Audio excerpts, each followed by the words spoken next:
മാത്രമാണ് ഇന്നത്തെ ചർച്ച. അടുക്കള ഏതു വീടിനും അടുക്കള അത്യാവശ്യമാണ്. അഥവാ ഭക്ഷണം പാകം ചെയ്യുന്ന ഒരിടം, അത്രേ അതുകൊണ്ട് ഉദ്ദേശിച്ചിട്ടുള്ളൂ. ഭക്ഷണം പാകം ചെയ്യാൻ ഒരു ഭാഗം ഉണ്ടായിരിക്കണം.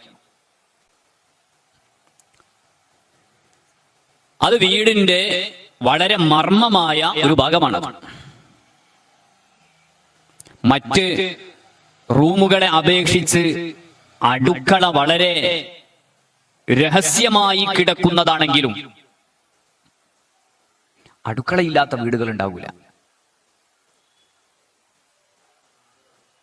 വേറെ പലതും ഒഴിവാക്കിയാലും അടുക്കള മർമ്മപ്രധാനമാണ്. ഭക്ഷണം പാകം ചെയ്യാനും അത് ഇരുന്ന് കഴിക്കാനുള്ള ഒരിടം അത് അത്യാവശ്യമാണ്. പക്ഷേ ഇന്നത്തെ സാഹചര്യം പലപ്പോഴും ലക്ഷക്കണക്കിന് രൂപ ചെലവഴിച്ച് അടുപ്പുണ്ടാക്കും, അടുക്കള വളരെ വൃത്തിയാക്കി നല്ല ഭംഗിയിൽ ഒരുപാട് പണം ചെലവഴിച്ച് അടുക്കള നിർമ്മിച്ചിട്ടുണ്ടാവും.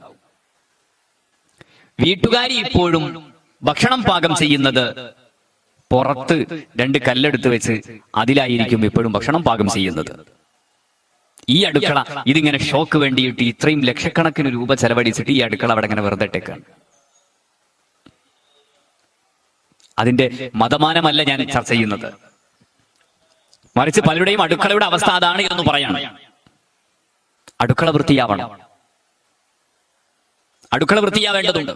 കാരണം ഭക്ഷണം പാകം ചെയ്യുന്ന ഭാഗം അടുക്കളയായതുകൊണ്ട് തന്നെ ആ അടുക്കള നല്ല അടുക്കും ചിട്ടയും ഉള്ളതായിരിക്കണം.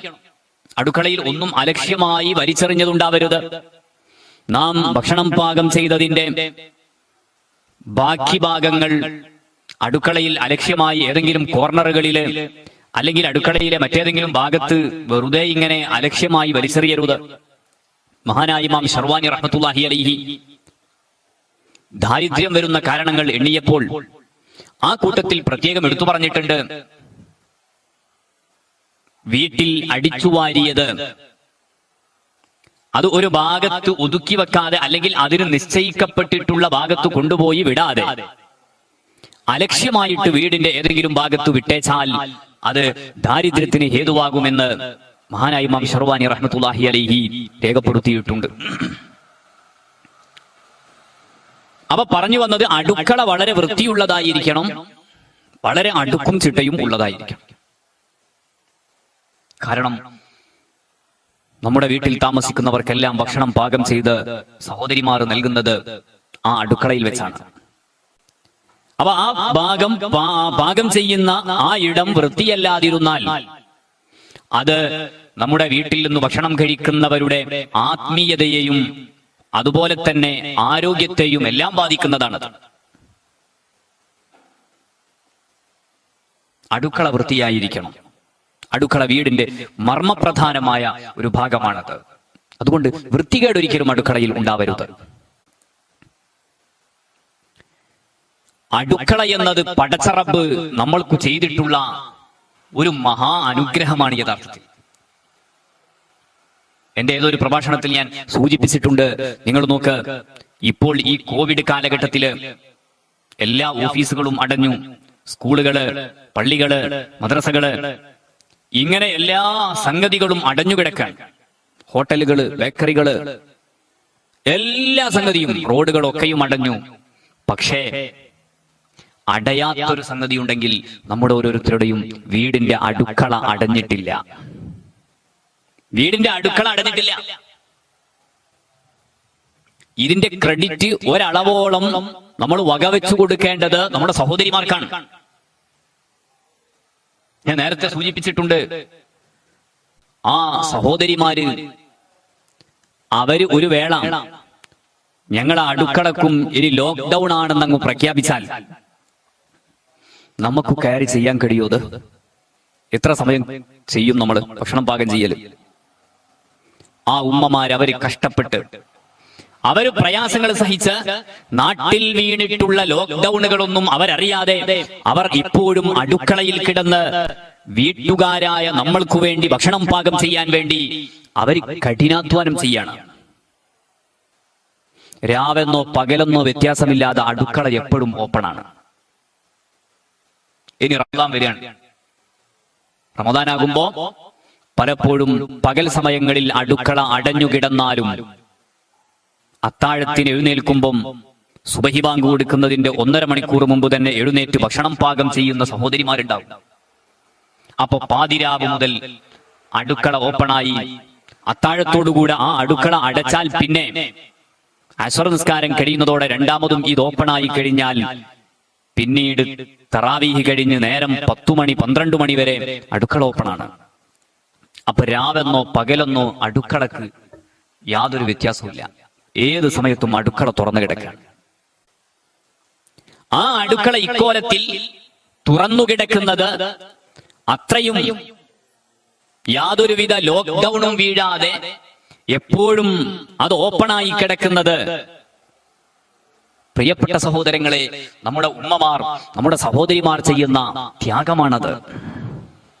അവർ നമ്മൾക്ക് വേണ്ടി ഭക്ഷണം പാകം ചെയ്തു തരികയാണ്. ഇതാണ് വിഷയത്തിന്റെ മർമ്മം. ഇതാണ് ഉമ്മമാര് അടുക്കളയിൽ നിന്ന് നമ്മൾക്ക് ചെയ്തു തരുന്ന ത്യാഗം എത്രയാണ്. അവര് നമ്മൾക്ക് വേണ്ടി കഠിനാധ്വാനം ചെയ്യുന്നത് എത്രയാണ്. സഹോദരിമാർ അവര് യഥാർത്ഥത്തിൽ അവരെ ബഹുമാനിക്കപ്പെടേണ്ടവരും ആദരിക്കപ്പെടേണ്ടവരും ആണ്. അടുക്കളയിൽ ചെന്ന് ഭക്ഷണം കഴിച്ചിട്ട് നമ്മൾ കഴിച്ച ഭക്ഷണം, അത് ഭക്ഷണം കഴിച്ച പാത്രം, ആ പാത്രം കഴുകി വെക്കാതിരുന്നാൽ വീട്ടിൽ ബർക്കത്തുണ്ടാകൂല എന്ന് മഹാന്മാരായ പണ്ഡിത മഹത്തുക്കൾ പഠിപ്പിച്ചിട്ടുണ്ട്.